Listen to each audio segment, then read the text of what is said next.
मनुष्य के शरीर में त्वचा एक बहुत ज़्यादा अहम भूमिका निभाती है। ऐसे में अगर उसी त्वचा में कई बीमारियां पाई जाए तो इंसान लोगों के सामने जाने से झिझकता है। महान्यूज़ की खास पेशकश हेलो डॉक्टर में आपका स्वागत है, जहां हमारे साथ मौजूद है डॉक्टर अतुल तेलरांधे सर। नमस्कार सर।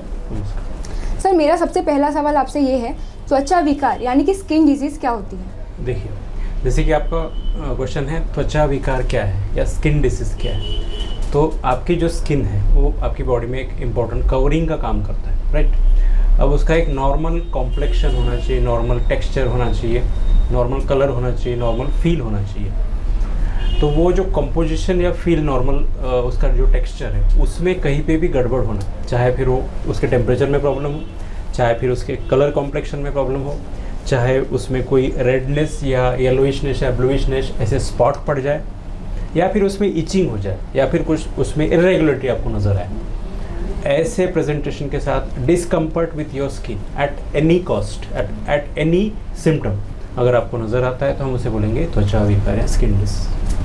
सर, इसके कितने प्रकार होते हैं? देखिए, त्वचा प्रकार तो वेरियस टाइप्स के हैं। अब आयुर्वेदा में त्वचा विकारों को उन्होंने एक ही नाम दिया, कुष्ठ। मॉडर्न मेडिसिन में कुष्ठ यानी लेप्रोसी माना जाता है, बट कुष्ठ संस्कृत वर्ड है, उसका मतलब होता है त्वचा विकार, वही से आया है। अब इस कुष्ठ के उन्होंने दो टाइप्स बना लिए मेजर, एक महाकुष्ठ और एक क्षुद्र कुष्ठ। महाकुष्ठ यानी वो जो हम लेप्रोमेटस लेप्रोसी और ट्यूबरकुलर लेप्रोसी जो मॉडर्न मेडिसिन का डायग्नोसिस है उसके साथ कोरिलेट करते हैं।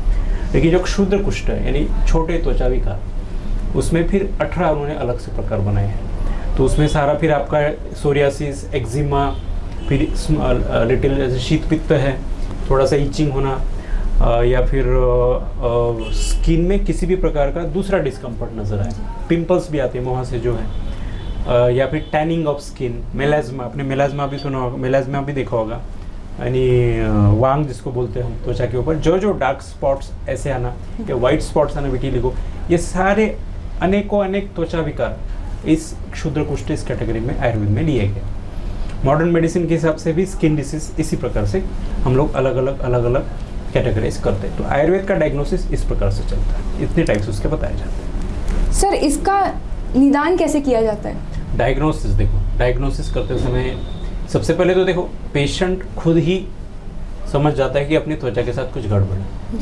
जैसे पिंपल्स आ गए तो भी गड़बड़ है, यंग एज में आपको दिखेगा, आपको स्किन के ऊपर ये कॉमनली नज़र आता है। छोटे बच्चों में आप देखोगे छोटी मोटी रैशेस आपको नज़र आती है, या किसी भी एडल्ट पेशेंट को अगर स्किन में इचिंग हो रही है, या फिर उसकी स्किन टैनिंग हो रही है, या फिर वाइट स्पॉट आ रही है, या ब्लैक स्पॉट आ रही है, या ब्लूइश स्पॉट आ रहे हैं, या लाल लाल अगर उसमें चकत्ते आ रहे हैं, या इचिंग हो रहा है, या बर्निंग हो रहा है, या फिर उसको सीवियर पेन हो रहा है, ऐसी किसी भी सिचुएशन में वो पेशेंट अपने डॉक्टर को जाके कंसल्ट करेगा, फिर डॉक्टर को बोलेगा कि ये कंप्लेंट्स है, एंड देन डॉक्टर उसका डायग्नोसिस करेंगे। ये एक डायग्नोसिस का टूल हो गया, ओके। इस डायग्नोसिस के टूल के बाद दूसरी चीज़ है, कुछ इन्वेस्टिगेशन भी की जा सकती है डॉक्टर की तरफ से। जैसे एलर्जी को ढूंढने के लिए बहुत सारी इन्वेस्टिगेशन मॉडर्न मेडिसिन में आज कराया है, क्योंकि एलर्जी से भी या ऑटो इम्यून डिसऑर्डर से भी त्वचा में बहुत सारे प्रॉब्लम्स नज़र आते हैं। तो इस तरीके से डायग्नोसिस चलता है। सर, ये जितने भी आपने बताया कि इचिंग होना या बर्न आना, ये जो भी चीज़ है, इन सब के रीज़न क्या है? इन सब की चीज़ों के पीछे कारण क्या हो आयुर्वेद सकता के है? हिसाब से अगर हम उसको देखें, जैसे मॉडर्न मेडिसिन के हिसाब से एलर्जी हो गए, एलर्जेंस उसमें यहाँ पे आता है, तो उसके कारण से इचिंग या बर्निंग ऐसे सेंसेशन आते हैं। आयुर्वेद के हिसाब से त्वचा विकार शुद्ध रूप से रक्त दृष्टि से होता है। रक्त दृष्टि यानी शरीर में जो एक धातु है, ब्लड है, वो ब्लड इम्प्योरिटीज़ हम उसको बोलते हैं। और रक्त में दुष्टि या ब्लड में इम्प्योरिटीज़ कहाँ से आती है? तो दोष प्रकोपित होने के बाद वो ब्लड में जाके मिक्स हो जाते हैं, खासकर पित्त दोष के दूषित होने से रक्त दुष्ट हो जाता है। लेकिन केवल पित्त नहीं, बल्कि वात और कफ दोनों दूसरे दोष, ये दोनों दोष भी उसमें मिक्स होके अलग अलग टाइप के परम्यूटेशन एंड कॉम्बिनेशन में त्वचा विकार तैयार करते हैं। इसलिए उसके 18 टाइप्स हमने क्षुद्र कुष्ठ में बनाए हैं, और महाकुष्ठ में यानी लेप्रोसी केस में 11 डिफरेंट टाइप्स बनाए हैं। तो इस काइंड से हम अभी डिस्कशन आज ज़्यादा करने वाले क्षुद्र कुष्ठ यानी ये नॉर्मल स्किन डिसऑर्डर, तो छोटे त्वचा विकार, तो वो तैयार होते हैं रक्त दृष्टि से। रक्त दृष्टि होती है तीनों दोषों के मिक्सचर से, और वो परम्यूटेशन एंड कॉम्बिनेशन जो भी बनेगा उस हिसाब से अलग अलग लक्षणों से त्वचा विकार निर्माण होते हैं। ऐसा आयुर्वेद की पैथोपैथोलॉजी में लिखा गया है। सर, अब मुझे ये बताइए कि आयुर्वेद में इसका इलाज किस हिसाब से होता है? हाँ, देखो, आयुर्वेद में चिकित्सा सूत्र यानी प्रिंसिपल ऑफ ट्रीटमेंट या मेडिसिन सिंपल होता है कि ट्रीट द कॉज। जिन कारणों से वो हो रहा है उन कारणों को पहले हटा दो। तो पहले कारण ढूंढने पड़ेंगे क्यों हो रहा है, तो हम उसके लिए फिर पॉजिटिव फैक्टर्स की तरफ ध्यान देते हैं कि पॉजिटिव फैक्टर्स रक्त दुष्टि के लिए कौन से यानी ब्लड इम्प्योरिटीज कैसे डेवलप होती है, एलर्जी कैसे डेवलप होती है। तो इसके लिए जो आजकल का खान पान है वो सबसे बड़ा रिस्पॉन्सिबल फैक्टर माना जाता है। खान पान कैसा है, टाइमली खाना नहीं है, लेट नाइट जागरण है, या फिर हो सकता है कि आप अपने समय पे नहीं खाना खा रहे हो, ज़्यादा जंक खा रहे हो, कैंटीन फूड खा रहे हो, चलते चलते वड़ा पाव खा रहे हो। और खाने के जो टाइमिंग्स होते हैं, जनरली खाना कब खाना चाहिए, आपको दिन में खा लेना चाहिए। लेट नाइट खा रहे हो, रात में हेवी खा रहे हो, खटाई ज़्यादा खा रहे हो, यानी जैसे इमली हो गया, इस काइंड की फूड ज़्यादा खा रहे हो, केमिकल डाले हुए ज़्यादा से ज़्यादा, या फिर फर्मेंटेड जैसे साउथ इंडियन प्रोडक्ट्स होते हैं वो खा रहे हो, और टाइम पे नहीं खा रहे हो। और खाने का भी एक नियम है, जब आपका खाना ठीक से डाइजेस्ट नहीं होता है, आपको एसिडिटी पैटर्न का या फिर इंडाइजेशन पैटर्न का कुछ फीलिंग आता है, और ऐसा कंसिस्टेंट लोगों को कई सालों से रहता है। और फिर ये दूषित हुआ पित्त कहाँ जाएगा, ब्लड में जाएगा, and it will cause skin disease. तो ये कारण है उसके, ब्रीफ में मैंने आपको बताया। इन कारणों को पहले हटाओ। ये डॉक्टर और पेशेंट डिसाइड करता है उनके हिस्ट्री टेकिंग में कि इस व्यक्ति को ये स्किन डिसऑर्डर हुआ है तो क्यों हुआ होगा। तो ये हिस्ट्री लेने के बाद पता चल जाता है, और डायग्नोसिस से भी पता चल जाता है। या कुछ लोग नाड़ी जान समझ के भी, यानी नाड़ी तज्ञ डॉक्टर, उससे भी समझ में आता है कि उनको किन कारणों से ये हुआ है। अब इसका ट्रीटमेंट फिर मेडिसिन के हिसाब से करेंगे। आधा ट्रीटमेंट आपने कर दिया कि जो जिन कारणों से हो रहा है, जो इम्प्योरिटीज ब्लड के अंदर पहुंच रही है, तैयार हो रही है, उसको आपने स्टॉप कर दिया। उसके बाद आप कुछ मेडिसिन लेंगे, ब्लड प्यूरिफाइंग मेडिसिन। जैसे मेरे सामने पड़ा है स्किन क्लिनसर। आप स्किन क्लिनसर यानी स्किन को ही क्लीन करता है, यानी मीन्स ब्लड को प्यूरिफाई करता है। डर्मा केयर सिरप भी आता है, डर्मा स्किन क्लिनसर कैप्सूल भी आती है, आरोग्यवर्धक कामदूधा ब्लड प्यूरिफाइंग टैबलेट्स। इसके अलावा स्किन पे लगाने के लिए डर्मा केयर करके ऑइंटमेंट आता है, TN त्वचा निखार ऑयल आता है। ये अलग अलग तरीके से ओरल एंड एक्सटर्नल मेडिसिन या पंचकर्म चिकित्सा, जिससे ब्लड प्यूरिफाई करने के लिए, शरीर से पित्त को निकालने के लिए, शरीर के अंदर जो एक्यूमुलेटेड इम्प्योरिटीज है उसको इंटेस्टाइन से निकालने के लिए लैक्सेटिव्स, या फिर शरीर से उसको हम लोग अनुलोमन भी कहते हैं या फिर विरेचन भी कहते हैं। उससे शरीर से ये दोष अगर निकल जाए तो ब्लड से भी निकल जाएगा, एंड देयर बाय स्किन में जो भी आपको प्रॉब्लम आई है वो ठीक हो जाए। सर, जो हमारी मॉडर्न लाइफस्टाइल है, जैसे कि आपने अभी बताया कि लोग चलते फिरते कुछ भी खा लेते हैं ये वो, तो क्या वो भी कारण है मॉडर्न लाइफस्टाइल और हमारी फूड हैबिट्स? क्या ये मेजर रीज़न है हमारे स्किन का ये करने के लिए, स्किन डिजीज के लिए? एग्जैक्टली, स्किन डिजीज के लिए जो पॉजिटिव फैक्टर्स है उसमें हार्मोनोलॉजी भी आती है, हार्मोनल इम्बैलेंसेस आते हैं। उसके अलावा एज रिलेटेड प्रॉब्लम्स, फीमेल है अगर तो उसकी हार्मोनोलॉजी, उसके पीरियड्स रेगुलर है कि नहीं है, माहवारी, उससे कंसर्न चीज़ें आती हैं। तो उसके अलावा ये जो हम डाइट पैटर्न है, देखो diet is a very essential thing. जो आदमी भूखा रहता है उसको कोई डिजीज़ नहीं होती, जो आदमी खाता है और गलत तरीके से खाता है उसको डिजीज़ होती है। तो उसे संतर्पण जन्य व्याधि कहा जाता है। दो आयुर्वेद में दो ही प्रकार के व्याधि है, एक संतर्पण जन्य, एक अपतर्पण जन्य। त्वचा विकार संतर्पण जन्य व्याधि में आता है। अपतर्पण यानी जिसको ठीक से खाना नहीं मिल रहा है, कम मिल रहा है लेकिन सही मिल रहा है, तो न्यूट्रिशनल डिसऑर्डर हो गई या फिर उसकी ग्रोथ नहीं हो रही, तो उसको अपतर्पण जन्य व्याधि कहते हैं। लेकिन जिन लोगों को खाना ठीक से मिलता है, आजकल ऑलमोस्ट 90% लोगों को खाना मिल जाता है, और खाना मिलता है लेकिन उसको खाने का नियम है वो लोगों को नहीं मालूम। आजकल लोगों को खाने के नियम पता नहीं है। पुराने ज़माने के लोगों को टाइमली मालूम होता था कि कब खाना चाहिए। आजकल हम खाने के नियम बिकॉज ऑफ ऑक्यूपेशनल रीजंस, जैसे आप लोग हो, आपका कोई न्यूज़ कवर करना है आपको, तो वो न्यूज़ उस समय आप वहाँ पे नहीं पहुँच पाए तो वो न्यूज़ मिस हो सकता है, और वही आपका खाने का समय हुआ तो आपका खाना स्किप हो जाएगा। इन कारणों से अदर बाकी जैसे अदर ऑक्यूपेशन, कुछ लोग रात्रि पाली में काम करते हैं, रात्रि पाली में काम करते हैं, यानी नाइट ड्यूटीज़ में काम करते हैं, तो उनको दिन में सोना पड़ता है। इस शिफ्ट हो गया 7 डेज़ के बाद वापस उनको डे शिफ्ट में किया जाता है। फिर उनके खाने के पैटर्न भी बदल जाते हैं, सर्केडियन रिदम भी बदल जाता है, उनकी हार्मोनोलॉजी भी बदल जाती है। इससे बॉडी कंफ्यूज हो जाती है कि बॉडी को एक पैटर्न सेट चाहिए कि मुझे किस तरीके से चलना है, मेरी हार्मोनोलॉजी किस तरीके से चलेगी, क्योंकि हर हार्मोन का अपना एक टाइम होता है। जैसे हम थायराइड टेस्टिंग करते हैं मॉर्निंग में, क्योंकि वो हाईएस्ट लेवल पे तब होता है। सो हर हार्मोन का अपना एक सर्केडियन रिदम होता है, उसके हिसाब से ही बॉडी चलती है, रूटीन सेट होता है। खाना खाएगा आदमी दिन में, सूरज उगने के बाद ही उसको भूख लगना शुरू होती है, सूरज बीच में आने के बाद खाने का समय होता है, 12 बजे 11 बजे इस प्रकार से। फिर सूरज ढलने के बाद खाने से डाइजेशन प्रॉपर नहीं हो पाता है, क्योंकि वो समय ही नहीं है आपके सिक्रेशंस का। सुबह उठने के बाद आपको वॉशरूम और फ्रेश होने जाना ही चाहिए, वही समय होता है उसका। लोग 9 बजे उठेंगे तो कब जाएंगे? तो इस हिसाब से आपका रिदम अगर डिस्टर्ब हो जाए, इसके बाद आप जो खाना खाते हो वो ठीक से डाइजेस्ट नहीं हुआ, तो वेस्ट क्या रहेगा? पेट में जमा रहेगा। वो कहाँ जाएगा? ब्लड में भी मिक्स हो जाएगा, ब्लड से जाएगा तो स्किन के ऊपर नजर आएगा। इस काइंड से स्किन डिसऑर्डर्स तैयार होने का ये मूल कारण माना जाता है। लाइफस्टाइल डिसऑर्डर है स्किन डिसीज। सर, हमारे महान न्यूज़ 7 के दर्शकों को आप एक छोटा सा संदेश क्या देना चाहेंगे? हाँ, जैसे आप लोग हैं कैमरा फेस करते हैं, तो आप लोगों को स्किन आपका बहुत बड़ा कैपिटल। जिन लोगों को ये है कि कैमरा फेस करने वाले एक लोग हो गए, या स्किन अच्छी हो ऐसा सबको लगता है, सबको लगता है कि मेरा चेहरा अच्छा दिखे, मेरी स्किन अच्छी रहे, और होना भी चाहिए। इसका कारण ये समझ लीजिए आप लोग कि कॉन्फिडेंस आपका जो है या आपका लुक जो है वो आजकल बहुत इम्पोर्टेंट है। चलो ये दूसरी बात हुई, लेकिन स्किन का अच्छा होना भी ज़रूरी है, क्योंकि आपके इंटरनल पार्ट्स अगर ठीक से फंक्शन कर रहे हैं, आपका लीवर ठीक से फंक्शन कर रहा है, आपका डाइजेशन प्रॉपर है, और आप हैप्पी है, ठीक से सोते हैं, ठीक से उठते हैं, और सारी चीज़ों को ठीक से फॉलो करते हैं। खाना भी आप साइंटिफिक खाते हैं। जंक फूड वगैरह खाना जनरली अवॉइड करना चाहिए, लेकिन बहुत ही अगर थोड़ा सा शौक है या फिर चेंज ऑफ टेस्ट के हिसाब से अगर हम खाते हैं तो उसको लिमिट में, उसके नियमों के हिसाब से खाना चाहिए। इन सब चीज़ों को फॉलो करते हुए अगर आप अपने आप को हेल्दी और फिट रख पाते हैं तो आपकी स्किन 100% सही रहेगी and your looks will be good. एक स्किन के लिए दूसरा एक बहुत इम्पोर्टेंट एक एडवाइस मैं देना चाहूँगा कि आपको पानी भरपूर पीना चाहिए। आपकी बॉडी 71% वाटर से बनी है, और उसमें यानी 71% हम पानी ही बने, और हम लोग पानी नहीं पीते। ऑक्यूपेशनल रीजंस, यू कैन, अगर जैसे आप काम में हो तो आप पानी नहीं पी रहे हो, फिर आपको टाइम ही नहीं मिल रहा, फिर आपकी बॉडी एडजस्ट कर लेती है कम से कम पानी में। और जो लोग कम पानी पीते हैं उनकी स्किन को ग्लो कम हो जाता है, चाहे कितना भी मॉइस्चराइजर लगा लो आप। 7 to 8 litres of water should be had with in a day. एक दिन में 7 से 8 लीटर पानी पीना ही चाहिए।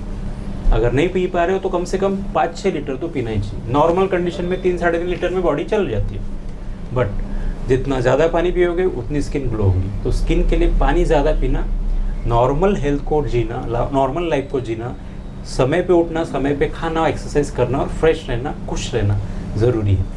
तो आपकी स्किन ग्लो करेगी, अच्छी रहेगी, और स्किन अच्छी रहेगी तो आपकी हेल्थ भी अच्छी है, ऐसा आप समझ लीजिए। सर, जैसे कि अब होली का सीज़न आ चुका है, होली आ चुकी है, ऐसे में लोग कई तरह के रंग यूज़ करेंगे, रंग लगाए जाएंगे, तो उन सब केमिकल से बचा कैसे जाए?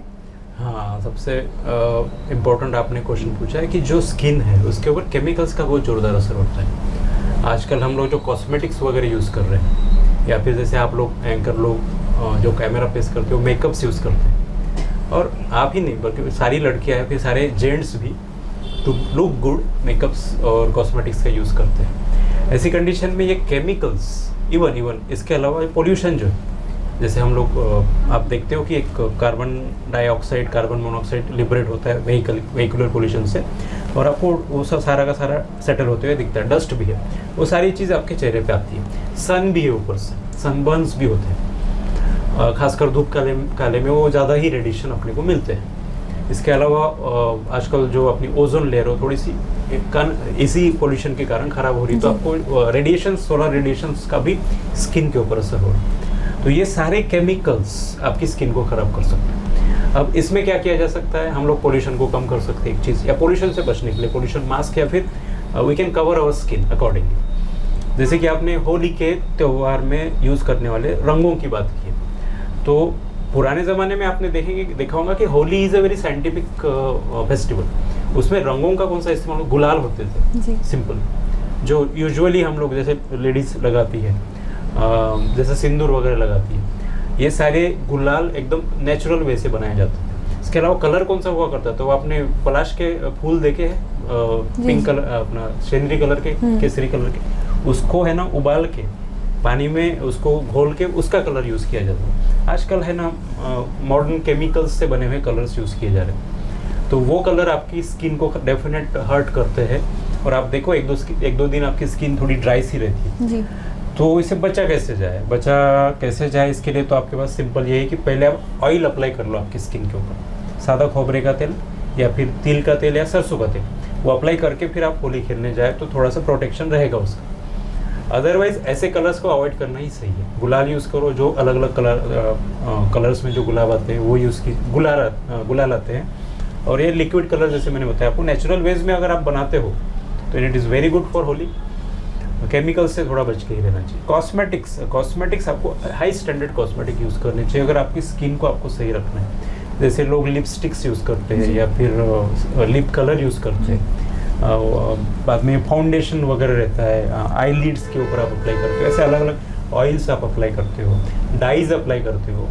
कुछ लोग आँखों में वो लेंस भी लगाते हैं उसके कलर ये चेंज करने के लिए। तो ये सारी चीज़ें हैं ना, आयुर्वेदिक पैटर्न में कुछ आते हैं ये सारे कॉस्मेटिक्स, वो लेस हार्मफुल माने जाते हैं, वो यूज़ करें। या फिर हाई स्टैंडर्ड थोड़े से महंगे जो आते हैं जिनसे वो कंसिस्टेंट भी रहते हैं और वो स्किन को कम हार्म करते हैं, ऐसे आपको स्टैंडर्ड प्रोडक्ट्स यूज़ करने पड़ेंगे सो दैट आपके कॉस्मेटिक यूज़ से आपकी स्किन के ऊपर आगे लॉन्ग टर्म में प्रॉब्लम ना है। हाँ, अब स्किन सेंसिटिव होती है तब ज़्यादा ही प्रॉब्लम आ जाता है, ईचिंग हो जाएगी, कोई क्रीम नहीं सूट होगा वगैरह वगैरह। स्किन सेंसिटिव क्यों हो जाती है? आफ्टर ऑल रक्त दृष्टि जो हमने कॉजेस अभी डिस्कस किए, तो अकॉर्डिंगली आप वाटर इंटेक बढ़ा दीजिए तो स्किन ड्राई नहीं रहेंगी, तो इरिटेट नहीं होंगी। और ये जो कॉजेस हमने डिस्कस किए हैं, जंक फूड या इस काइंड से खाने का पैटर्न जो है वो सबसे इम्पोर्टेंट स्किन में माना जाता है, उसको आप अवॉइड कीजिए, वो नॉर्मलाइज लाइए, तो आपको ये प्रॉब्लम नहीं आएगा। क्योंकि कॉस्मेटिक का यूज़ तो आपको करना ही पड़ेगा जब तक आप लोगों को फेस कर रहे हो, जब तक आपकी एज है। एज के बाद और ज़्यादा कॉस्मेटिक यूज़ करने पड़ते हैं अगर आपको स्टिल कैमरा फेस करना है तो। यंग एज में कम कॉस्मेटिक्स में काम चल जाएगा, लेटर एजेस में स्किन खराब होना शुरू हो जाती है, डल होती है, तो उसको मेंटेन करने के लिए वाटर इंटेक बढ़ाइए। आप देखिए, आप वाटर इंटेक जिनका भी अच्छा रहता है उनकी स्किन टाइट रहती है, अच्छी रहती है, ग्लो करती। सर आजकल बहुत ज़्यादा एक मार्केट में एक नई बीमारी बोल सकते आई है कि देखते हैं अभी जो हाथ के तलवे हैं या पैरों के जो तलवे हैं, वहाँ आप देख सकते हैं कि लोगों का इस गर्मी के मौसम में जो है या मौसम चेंज होते बराबर छिलके निकलने शुरू हो जाते हैं, स्किन निकलना, डेड स्किन निकलने लगती है। सर इसके पीछे का रीज़न क्या होगा? डेफिनेटली ये बहुत ही इंपॉर्टेंट चीज़ आपने देखी, मैंने छोटे छोटे बच्चों में भी नज़र आता है जी। ये ड्राइनेस है। ये ड्राइनेस होता है आपके शरीर में अम्बु धातु या फिर मॉइस्चर कम होने से, और इसके लिए भी वाटर इंटेक लेस होना बहुत ज़्यादा उसका कॉज माना जाता है। इसके अलावा एक होता है अलग अलग केमिकल्स की रिएक्शंस, जैसे डिटर्जेंट है, हम लोग जो डिटर्जेंट या फिर सोप्स यूज़ करते हैं उसमें जो केमिकल्स है या फिर फैट है जिससे वो सोप बनाई जैसी कंसिस्टेंट, या डिटर्जेंट पड़ा हुआ है, जैसे आप जो सोप यूज़ करते हैं खासकर कपड़े धोने का साबुन, तो ये या फिर आप पाउडर देखते हो, कपड़े धोने का powder, washing detergent, washing soap, इनके हाथ से, या फिर आप कुछ वर्कर्स देखना जो सीमेंट का काम कर रहे हैं या फिर कुछ केमिकल हैंडल कर रहे हैं, उनके हाथों में ड्राइनेस बहुत ज़्यादा नजर आती है। And that is nothing but a early stage of either dry eczema और ड्राई सोरियासिस। उसको ट्रीटमेंट आपको वही देनी पड़ती है जो हम लोग देते हैं, एंड देयर बाय उसको रिकवरी आ जाती है। अप्लाई करने के लिए वी हैव TN ऑयल और डर्माकेयर ऑइंटमेंट। लेकिन जैसे कि आपने बोला कि ये दिखता है, और खासकर समर में या फिर इस सीज़न में जब जहाँ पे वाटर इंटेक हैम्पर हो जाता है, लोग वाटर की डिमांड बॉडी में बढ़ जाती है और लोग इंटेक नहीं कर पाते, ऐसे टाइम में वो छिलके निकलना हाथ के बहुत ज़्यादा शुरू हो जाते हैं। तो इसके लिए पहले ही मैंने बता दिया कि water intake should be raised, ये प्रॉब्लम ही नहीं है, और आपकी स्किन सेंसिटिव नहीं होगी। अगर सेंसिटिव हो ही गई है और इन सब केमिकल्स के कारण आपके हाथ के छिलके निकल रहे हैं, तो देन अवॉइड दोज केमिकल्स या अवॉइड दैट वर्क। आपको ग्लव्स पहन के वो काम करना चाहिए जिससे उस केमिकल के आप कॉन्टैक्ट में आ रहे हैं। सर जैसा कि आप भी जानते हैं ये चीज़ कि जो आज की मॉडर्न जनरेशन है वो ज़्यादा आयुर्वेदिक की तरफ ना जाते हुए मॉडर्न ट्रीटमेंट्स को प्रेफर करती है, तो आपका इस पे क्या कहना है कि मॉडर्न जो टेक्निक्स है, मॉडर्न जो ट्रीटमेंट्स है, क्या वो सही तरीके से परमानेंटली हर चीज़ का सोल्यूशन दे देती है? जैसे कि आप मेरा ऑब्जर्वेशन है, कोविड आया है जब से लोगों का अवेयरनेस आयुर्वेद की तरफ ज़्यादा है, क्योंकि कोविड में मॉडर्न मेडिसिन के लिमिटेशंस लोगों को पता चल गया। कोविड में जिन लोगों ने आयुर्वेदिक ट्रीटमेंट लिया है उन लोगों को बिना साइड इफेक्ट के रिलीफ मिला है, और मॉडर्न मेडिसिन से बहुत सारे साइड इफेक्ट हुए हैं, ये ICMR की रिपोर्ट में भी आया है। अब लोगों का जो कैसा है, अगर सर्दी खांसी हुई है तो 3 दिन में 1 दिन में रिलीफ चाहिए, तो मॉडर्न मेडिसिन की 2-4 मेडिसिन लेना वो फास्ट इसके लिए लोग प्रेफर करते हैं। बट ऐसी एक लोगों में धारणा है कि आयुर्वेदिक मेडिसिन वर्क्स लेट, ऐसा नहीं है। If Ayurvedic medicine are taken in proper way with proper doctor, proper diagnosis से ली जाए तो they still work faster and better. Even वो मेडिसिन लेने से डॉक्टर के एडवाइस से there are no side effects. So लोगों का जो अभी जो मॉडर्न जनरेशन है उनका जो ये है डाइवर्जन है वो ज़्यादातर आयुर्वेदिक या फिर होम्योपैथिक मेडिसिन की तरफ इसलिए जा रहा है कि they don't want side effects. जी ओके देखो आपका शरीर जो है, हम लोग क्या करते हैं, मोबाइल लेते हैं उसमें स्क्रीन गार्ड लगाते हैं, कवर लगाते हैं, उसमें ऐप डाउनलोड करते हैं, एंटीवायरस डालते हैं, कंप्यूटर में करते हैं, लैपटॉप में करते हैं। हम गाड़ी लेते हैं उसकी कितनी केयर करते हैं, अच्छे इंजन ऑयल डालते हैं सब, लेकिन ये जो इंजन अपने को मिला है नेचुरली हम उसको केयर ही नहीं करते। जी कुछ भी उठ पटांग ठेले का उठा के खा लेते हैं, बाहर हॉकर्स का खा लेते हैं। खाना खाते समय कुछ खाते समय ये सोचते ही नहीं कि उसकी न्यूट्रिटिव वैल्यू क्या है, वो बॉडी में जाके क्या गड़बड़ करने वाला है, उसकी साइड इफेक्ट्स क्या होने वाले, फ्यूचर अपने हेल्थ पे क्या इफेक्ट पड़ने वाले, इसका कुछ नहीं सोचा जाता, ना ही लोगों को इसका नॉलेज है। और हुआ भी तो उसको इग्नोर किया जाता है। फैशन के साथ हम चलते हैं, खाना बैठ के खाना चाहिए पलकट मार के, लोग खाते बफे में खड़े खड़े। शुरुआत होती है नूडल्स से, पाव भाजी से। खाने के नियम ताक पे रख दिए जाते हैं, उस हिसाब से खाया जाता है और इंजन को खराब किया जाता है।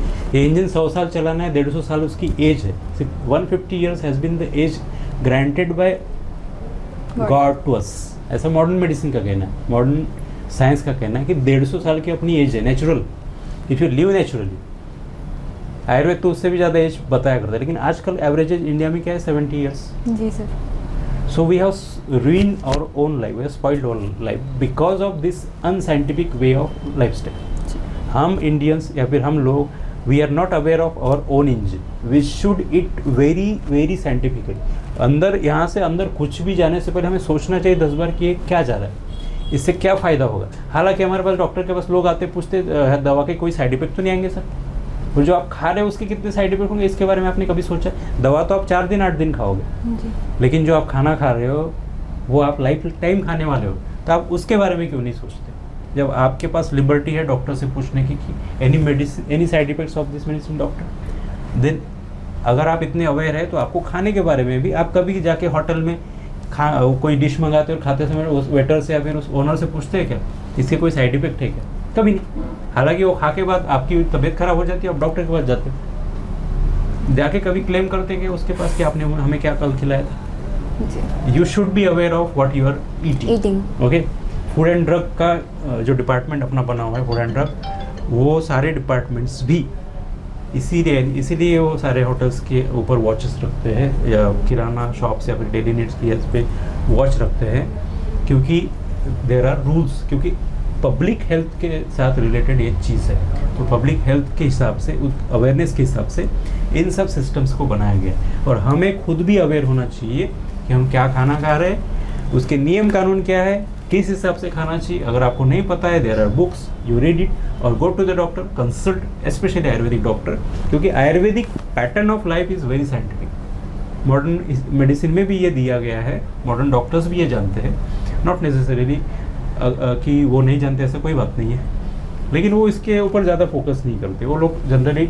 डिजीज़ एंड ट्रीटमेंट के ऊपर, प्रिवेंशन ज़्यादातर आयुर्वेद में बताया जाता है। सो चाहे स्किन डिसीज़ हो चाहे कोई और डिसीज़ हो, आपको आपका एक्सटीरियर अच्छा रखना है, तो इसको आप मोबाइल की तरह स्क्रीन गार्ड और वो नहीं लगा सकते। ये नेचुरल स्किन ही आपको आगे जाके काम में आने वाली है। सो वो कॉस्मेटिक्स लगाने से भी प्रॉब्लम होने वाली है। सो इसीलिए स्किन को नेचुरल और हेल्दी रखने के लिए follow this lifestyle, natural and standard scientific lifestyle अगर फॉलो करते हैं तो there will be skin disease क्या कोई और डिसीज भी आपको नहीं।